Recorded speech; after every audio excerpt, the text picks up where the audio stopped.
بسم اللہ الرحمن الرحیم۔ السلام علیکم، ہمارے چینل میں خوش آمدید ناظرین۔ آج آپ کے لیے میں انتہائی خوفناک، سنسنی خیز اور دلچسپ کہانی لے کر آئی ہوں، لیکن کہانی شروع کرنے سے پہلے آپ سے گزارش ہے کہ اگر آپ ہمارے چینل پر نئے ہیں تو ہمارے چینل کو ضرور سبسکرائب کیجیے تاکہ آپ کو ہماری ویڈیوز سب سے پہلے ملیں۔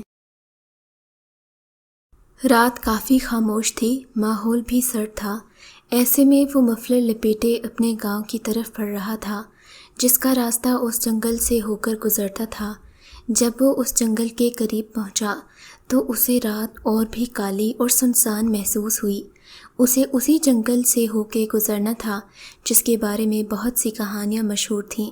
وہ آہستہ آہستہ قدم بڑھاتا ہوا آگے چل دیا۔ جھینگر کی آواز اس کے پیروں کے نیچے کچلنے والے خشک پتوں کی آواز کے ساتھ مل کر اس ماحول کو اور خوفناک بنا رہی تھی۔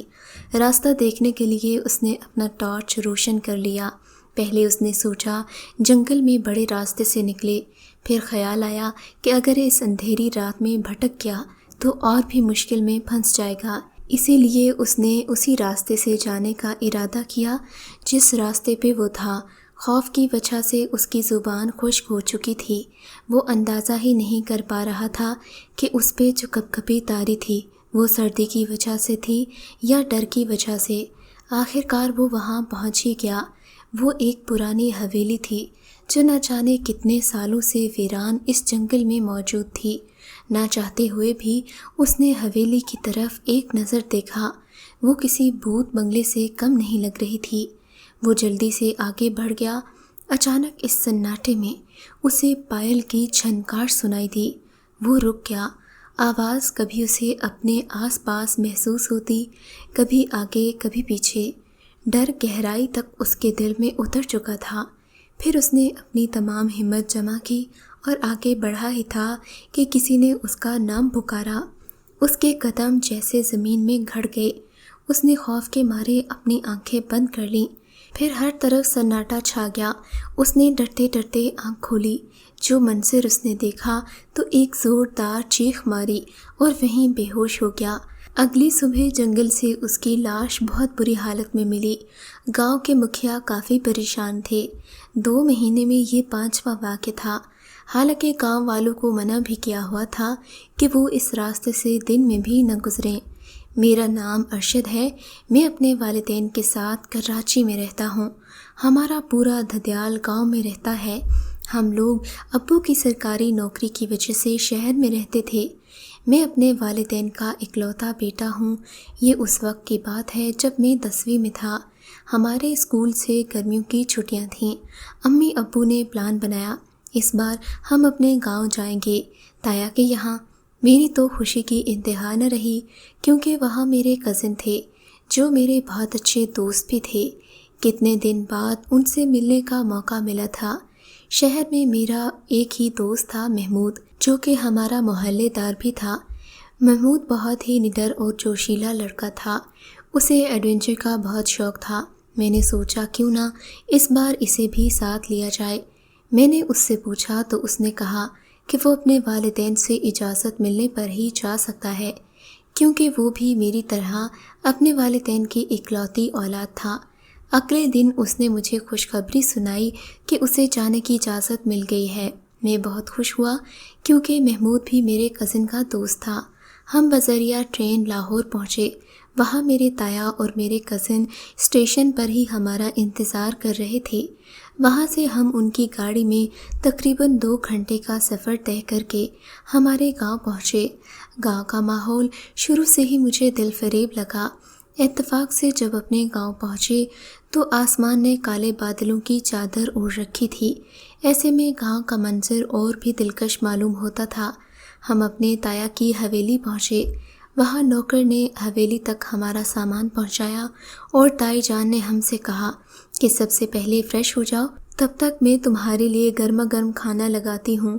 ہماری تائی اللہ میاں کی گائے تھیں، بہت ملنسار، مہمان نواز اور نیک دل۔ ہم فریش ہو کر کھانے کی میز پر پہنچ چکے تھے۔ تائی جان کے ہاتھوں کے بنے کھانے میں ان کی محبت جھلکتی تھی۔ ہم نے سیر ہو کر کھانا کھایا۔ میں، محمود اور میرے کزن اپنی باتوں میں لگ گئے۔ امی تائی جان سے ادھر ادھر کی گفتگو میں لگ گئیں اور ابو تایا سے گاؤں کے حالات کے بارے میں پوچھ رہے تھے۔ اچانک ابو نے کہا، اس کا کیا ہوا؟ پر اس پر تایا نے نفی میں سر ہلاتے ہوئے کہا کہ ابھی 2 ہفتے پہلے ہی 5ویں موت ہوئی ہے۔ میں نے اپنا دھیان تایا کی باتوں کی طرف کر دیا۔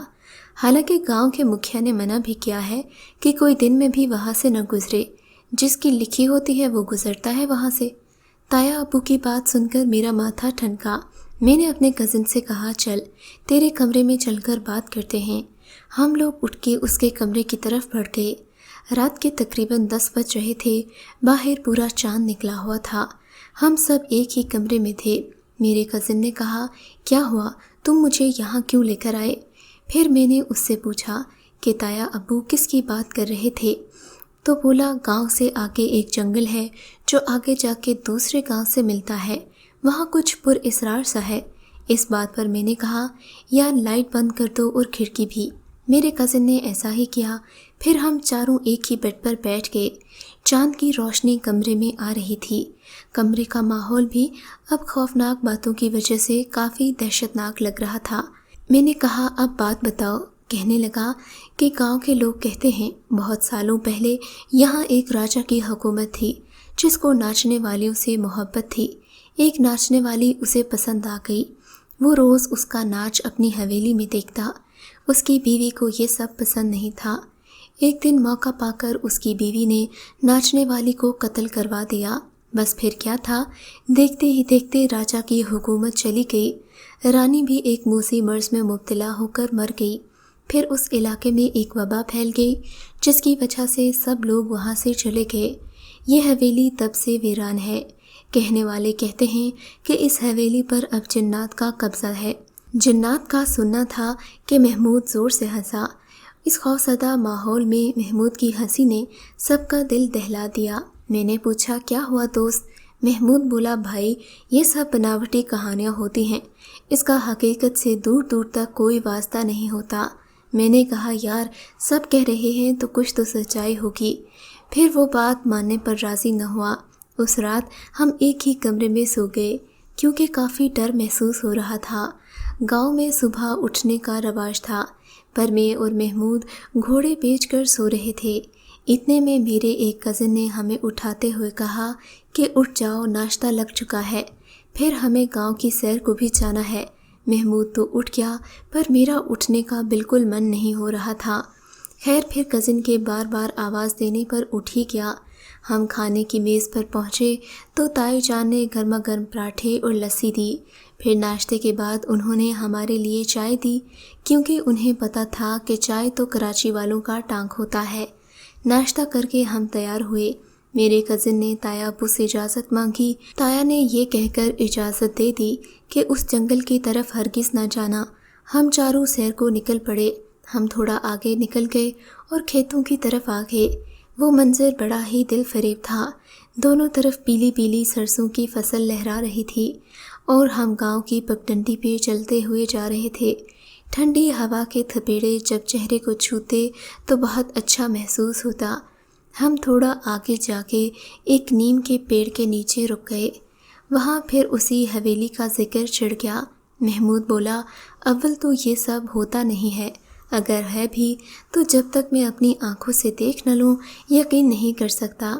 اس پر میرا کزن بولا، بھائی وہاں جو مخلوق ہے اسے دیکھنے کے بعد کوئی بچتا ہے۔ پھر محمود نے عجیب بات کی، بولا، کیوں نہ ہم سب وہاں جا کر اس حویلی کو دیکھیں۔ تھوڑا تھوڑا تو میں بھی چاہتا تھا کہ اس حویلی کو دیکھوں، پر خوف دل پر غالب آ جاتا۔ پہلے تو ہم تینوں نے منع کیا کہ خواہ مخواہ کی پریشانی کیوں مول لیں، پر محمود کے بیجا ضد کرنے پر ہم نے دن کو وہاں جانے کا پلان بنا لیا۔ طے یہ ہوا کہ اس بارے میں رات کو گھر میں بات کریں گے۔ پھر ہم دوبارہ تایا کے گھر آئے۔ دوپہر کے کھانے کے بعد ابو نے پھر اسی حویلی کی بات چھیڑ دی۔ تایا سے پوچھا کہ کوئی عالم وغیرہ یہاں آیا تھا، تو تایا بولے 3 آئے تھے پر کوئی نہ بچا۔ یہ سن کر میرا دل حلق میں اٹک گیا۔ خیر جیسے تیسے رات کو ہم چاروں کزن اپنے کمرے میں پہنچے اور اپنے پلان کو حتمی شکل دی۔ وہ جمعرات کا دن تھا۔ ہم چاروں ناشتہ کر کے گھر سے نکل پڑے۔ جب جنگل پہنچے تو گھبراہٹ کے مارے میرے پسینے نکل رہے تھے۔ گو کے جنگل میں اجالا تھا، چرند پرند کی آواز سے ماحول کی وحشت تھوڑی کم ہو گئی تھی، پر پھر بھی نہ جانے کیوں میرا دل زور زور سے دھڑک رہا تھا۔ چلتے چلتے آخرکار ہم اس حویلی تک پہنچ گئے۔ ہم اس حویلی سے کافی دور کھڑے تھے۔ میں نے اور محمود نے اپنے موبائل سے اس حویلی کی تصویریں بھی لیں۔ محمود بولا، چلو تھوڑا آگے چلتے ہیں۔ ہم تینوں نے منع کر دیا، اسے بھی تاکید کی کہ وہ آگے نہ جائے، پر وہ نہ مانا، حویلی کی طرف بڑھنے لگا۔ وہ آہستہ آہستہ قدم بڑھاتا ہوا حویلی کی طرف بڑھ رہا تھا۔ بھلے ہی اسے جن بھوت پر یقین نہ ہو، مگر حویلی کی وحشت ناک حالت نے اس کے دل میں بھی خوف کے بیج بو دیے تھے۔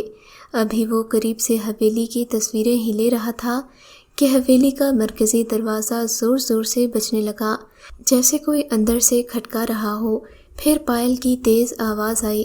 اس اچانک افتاد سے محمود گھبرا گیا اور دوڑ کر واپس آیا۔ اس کی حالت بتا رہی تھی کہ وہ کافی خوفزدہ ہے۔ اس نے اپنی سانسیں بحال کی اور بولا، چلو یہاں سے۔ پھر ہم تیز تیز قدم اٹھاتے ہوئے گاؤں واپس آ گئی۔